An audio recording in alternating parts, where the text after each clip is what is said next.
Ascension Health, which has hospitals in Appleton, Oshkosh, and Chilton, says that unusual activity is happening on its select technology network systems. Spokesperson says the company responded immediately by opening an investigation and activating remediation efforts. They also say that staff are working to minimize the impact to patients and that some systems will be interrupted during the process.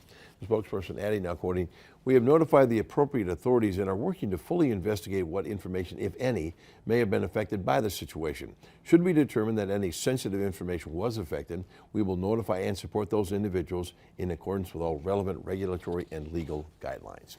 When we come back here